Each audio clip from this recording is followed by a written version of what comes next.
प्रयागराज की सड़कों पर मार गिराया गया।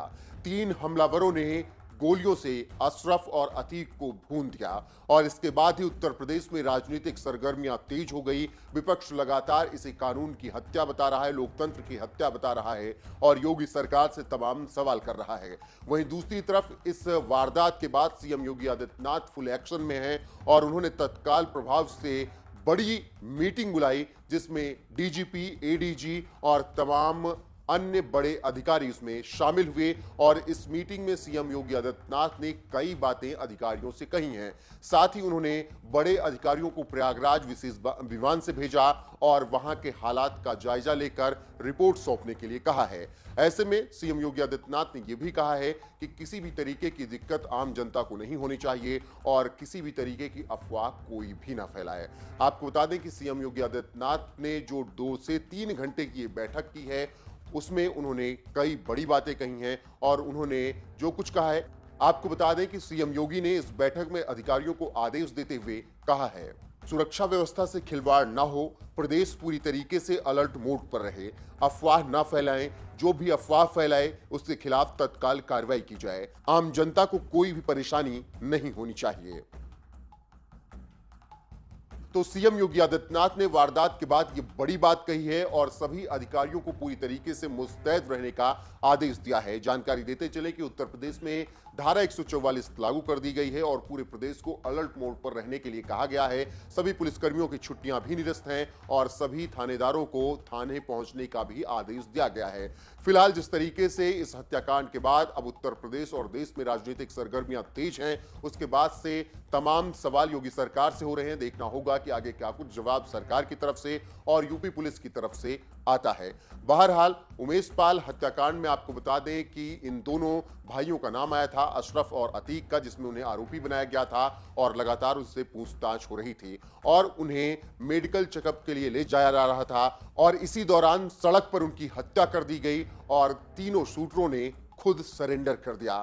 फिलहाल इस पूरे मामले पर क्या कुछ बयान आ रहे हैं वो भी आप सुन लीजिए। पुलिस कस्टडी में हत्या से एक चीज साबित हो गई है कि उत्तर प्रदेश में अराजकता का दौर है।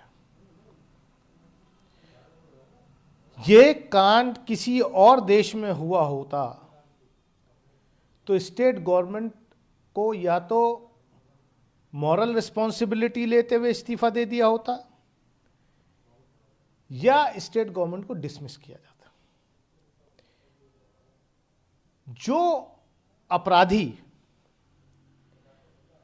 ऑनरेबल सुप्रीम कोर्ट में यह गुहार लगा रहा है कि मेरी हत्या हो सकती है और आदरणीय मुख्यमंत्री उत्तर प्रदेश विधानसभा के पटल पर कह रहे हैं कि हम मिट्टी में मिला देंगे, बधाई कि आपने ऐसे अपराधियों को मिट्टी में मिला दिया।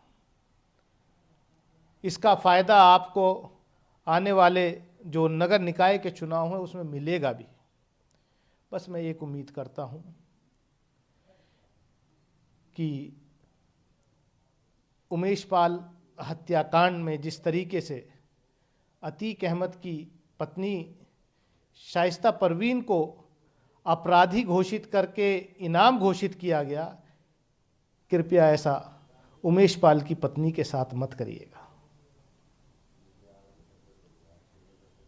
आप कहां प्रदेश को ले जा रहे हैं, आप कहां इस देश को ले जा रहे हैं। मुझे अफसोस है इस बात का कि मेरी उत्तर प्रदेश की पुलिस को जिस तरीके से अपने राजनीतिक मंसूबे पूरे करने के लिए इस्तेमाल किया जा रहा है वो गलत है। क्योंकि इंस्टीट्यूशंस जो होते हैं वो बड़े होते हैं, एक दिन में नहीं बनते। आप इस तरीके का न्याय देने का काम अदालत का है। अपराधी है, अपराधी को सजा अदालत दे, उसको फांसी की सजा हो जो हमारे कानून में प्रावधान है, उसको उम्र कैद हो, जिंदगी भर जेल में सड़ जाए, नजीर बन जाए कि अगर आप अपराध करोगे तो आपकी जगह जेल में है, जिंदगी भर जेल में सड़िए, आप फांसी के फंदे पर लटकाइए। अदालत के माध्यम से, कोर्ट के माध्यम से। ये तो अराजकता हो गई। बदमाश आकर के किसी को मार जाए और पुलिस की कस्टडी में कोई भी बदमाश आके, मतलब ये चैलेंज स्टेट पावर को है। आज का हत्याकांड जो है वो स्टेट की पावर को चैलेंज है कि किस तरीके से पुलिस कस्टडी के अंदर हत्या हो जाती है। ये कोई इतना आसान नहीं है। इसकी परतें जो है पलटी जानी चाहिए और मुझे उम्मीद है कि ऑनरेबल सुप्रीम कोर्ट स्वयं इसका संज्ञान लेगा। तो आपको लगता है सर ये साजिश है? मतलब इसमें भी कोई रॉकेट साइंस पढ़ने की जरूरत है?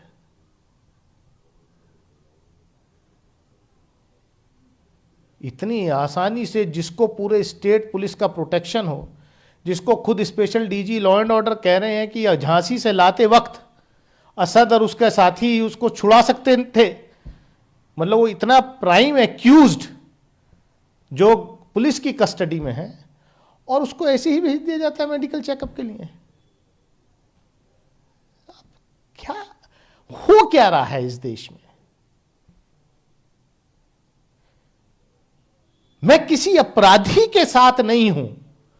मैंने पहले दिन कहा, जिस दिन उमेश पाल की हत्या हुई, कि अपराधियों को पकड़ के कानून के तहत सजा दिलाई जाए। अपराधी पुलिस की गिरफ्त से बाहर रहे, जो पकड़े गए वो मारे गए। पकड़े कहां गए? मारे गए हैं। इंसाफ थोड़ी, इंसाफ होता है कि अपराधी को पकड़ करके जेल में डाल करके ट्रायल करा करके कोर्ट से उसको सजा दिलाई जाए, वो सजा होती है। ये तो अराजकता है, एनार्की है। तो कहां से कहां चली जाएगी? दो बदमाश ने उसको मार दिया, दूसरे बदमाशों ने उनको मार दिया। This will lead to nowhere. अभी आपको ये प्रिलिमिनरी इन्फॉर्मेशन है, जो प्राथमिक जानकारी प्राप्त हुई, क्योंकि यहाँ पे मैंडेटरी लीगल रिक्वायरमेंट के तहत में इनको मेडिकल के लिए लाया गया था और मीडिया के लोग, पत्रकार जो है साथ में थे और बाइट ले रहे थे। इसी में प्राथमिक जानकारी के अनुसार 3 लोग मीडिया कर्मी बन के आए और वो मीडिया कर्मी बन के उन्होंने वहाँ पे बाइट लेने का प्रयास किया। उसी के अंतर्गत उन्होंने ये इंसिडेंट हुआ है जिसमें उन्होंने फायर किया है। इसमें 3 लोगों को भी पकड़ा गया है, उनसे पूछताछ अभी हम कर रहे हैं और इसमें इनकी अतीक और अशरफ की डेथ हुई है। इसके अलावा एक पत्रकार हैं जो ANI के हैं, मैं उनके नाम अभी नहीं डाइवर्ज कर रहा हूँ, लखनऊ के पत्रकार हैं ANI के। इनके चोट आई है और अभी मेरी उनसे बात हुई है तो उनका वो उस इंसिडेंट में वहीं खड़े थे तो एकदम भागे दौड़े हैं तो उनको गिरने से चोट आई है। और एक कांस्टेबल है मान सिंह हमारा, जिसको अभी प्राथमिक रूप से बुलेट इंजरी है, उसके फोन नीचे कर लो ना की है। बाकी और डिटेल्ड इंक्वायरी, डिटेल्ड जानकारी मैं आपको दूंगा। मैं पुनः रिपीट कर रहा हूँ, मैंडेटरी लीगल रिक्वायरमेंट के तहत मेडिकल के लिए आए हुए थे। मीडिया के समस्त कर्मी इन लोगों के साथ में थे और इसमें जो प्राथमिक अभी तक जानकारी है, 3 लोग मीडिया कर्मी बन के आए और उन्होंने बाइट लेने का प्रयास किया और इसमें उनके फायरिंग में ये अतीक और अशरफ की डेथ हुई है। सर कितने पुलिसकर्मी थे उनके साथ? एक बार सब नाम बता दीजिए। एक बार रुक जाओ यार। मैं अभी जितना नाम बता दीजिए। अभी मैं उनसे लोग पकड़े गए हैं, कुछ असला उनके पास से मिला है। अभी उनसे डिटेल्ड इंटेरोगेशन किया जा रहा है तो at this stage it is too premature to say anything. उनसे डिटेल्ड इंटेरोगेशन के बाद में मैं आपको और चीजें अभी मैं डिवाइड नहीं कर सकता। मैं जैसी इंटेरोगेशन में तथ्य प्राप्त होंगे फिर मैं